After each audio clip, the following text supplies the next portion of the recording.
Okey murid-murid, mari kita teruskan pelajaran kita di dalam mata pelajaran Pendidikan Kesihatan tahun 3. Pada pertemuan kita kali ini, saya akan membincangkan bidang pendidikan kesihatan reproduktif dan sosial atau dikenali sebagai PEERS.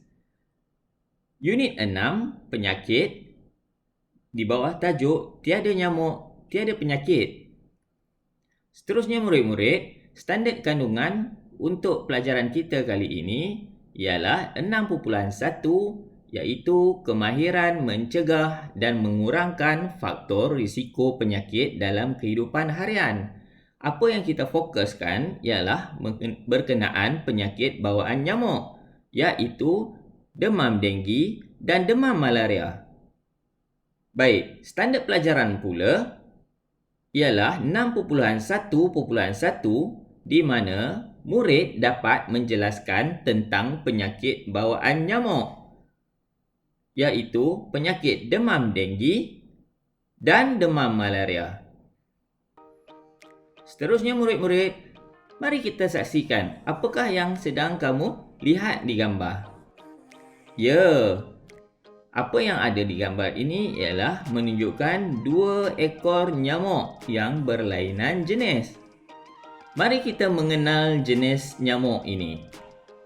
Baik, kita lihat dahulu gambar di sebelah kiri. Gambar di sebelah kiri ini ialah gambar seekor nyamuk Aedes. Apakah ciri-ciri fizikal yang menunjukkan nyamuk ini ialah nyamuk Aedes? Nyamuk Aedes badannya berwarna hitam dan juga mempunyai bintik-bintik putih. Nyamuk Aedes apabila menggigit atau menghisap darah, badan nyamuk ini akan condong ke bawah. Baik, sekarang ini kita lihat pula kepada gambar di sebelah kanan kita. Baik, gambar di sebelah kanan ini menunjukkan seekor nyamuk tiruk. Baik, mari kita lihat ciri-ciri fizikal yang ada pada nyamuk tiruk. Warna badan nyamuk tiruk tidak kehitaman seperti nyamuk Aedes. Sedikit berwarna coklat gelap. Nyamuk tiruk mempunyai belang gelap dan cerah di bahagian badannya. Nyamuk ini apabila menggigit manusia ataupun haiwan, badannya akan condong ke atas, tidak seperti nyamuk Aedes.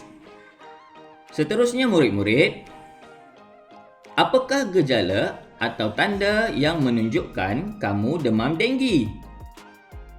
Apakah puncanya? Baik, untuk mengetahui keadaan ini, mari kita rujuk pada muka surat 82 di dalam buku teks kamu di bawah tajuk Tiada Nyamuk, Tiada Penyakit. Baik, pada muka surat ini menunjukkan nyamuk Aedes betina ialah ejen yang membawa penyakit yang menyebabkan demam denggi. Baik, kita lihat demam denggi merebak melalui yang pertama, nyamuk Aedes betina pembawa virus denggi. Kemudian, nyamuk Aedes betina ini menggigit pesakit denggi. Seterusnya, nyamuk Aedes menggigit orang yang sihat dan menjangkitinya. Itulah cara bagaimana demam denggi merebak.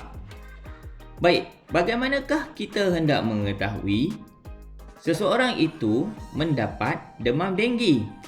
Ya, jika seseorang itu mengalami demam denggi, ia akan menunjukkan beberapa gejala dan tanda seperti yang pertama, demam panas. Yang kedua, sakit kepala yang kuat. Yang ketiga, muntah-muntah. Yang keempat, cirit-birit. Yang kelima, sakit pada seluruh sendi badan. Dan yang terakhir, ruam pada kulit. Baiklah murid-murid, seterusnya, apakah gejala atau tanda yang menunjukkan kamu demam malaria? Apakah puncanya? Ya, sekali lagi, kita rujuk pada muka surat 83 pula di dalam buku teks kamu. Baik, pada muka surat 83 menunjukkan kepada kita ejen pembawa demam malaria ialah nyamuk tiruk betina. Baik, bagaimanakah nyamuk tiruk betina ini menyebabkan demam malaria merebak? Ya, cara demam malaria merebak ialah melalui yang pertama, nyamuk tiruk betina pembawa virus malaria. Kemudian, nyamuk ini akan menggigit pesakit demam malaria. Seterusnya, nyamuk tiruk betina ini membawa parasit malaria bersamanya dan akhirnya nyamuk tiruk ini menggigit orang sihat dan menjangkitinya. Baik, bagaimana kita hendak mengetahui seseorang itu mengalami demam malaria? Baik, jika kamu dijangkiti demam malaria, beberapa gejala atau tanda boleh dilihat seperti yang pertama, demam panas. Yang kedua, sakit kepala yang kuat. Yang ketiga, berasa letih dan tidak bermaya. Yang keempat, loya dan muntah-muntah. Yang kelima, bengkak pada paru-paru. Dan yang terakhir, rasa menggigil seperti kesejukan. Baik murid-murid, kamu perlu tahu bahawa nyamuk-nyamuk ini sangat aktif menggigit atau menghisap darah pada waktu di antara pukul 5 petang hingga 7 malam dan 5 pagi hingga 7 pagi. Baik, saya harapkan murid-murid dapat memahami dengan jelas apakah itu demam malaria dan juga apakah itu demam denggi. Kamu juga perlu tahu murid-murid bahawa penyakit bawaan nyamuk ini merupakan dua penyakit yang sangat berbahaya. Kedua-dua penyakit ini boleh membawa kepada maut. Jadi, jangan ambil mudah. Baik, saya rasa setakat itu saja pertemuan kita untuk pelajaran kali ini. Sekian, terima kasih. Baik murid-murid, jangan lupa selamat belajar dan selamat beramal. Sehingga kita berjumpa lagi. Bye-bye.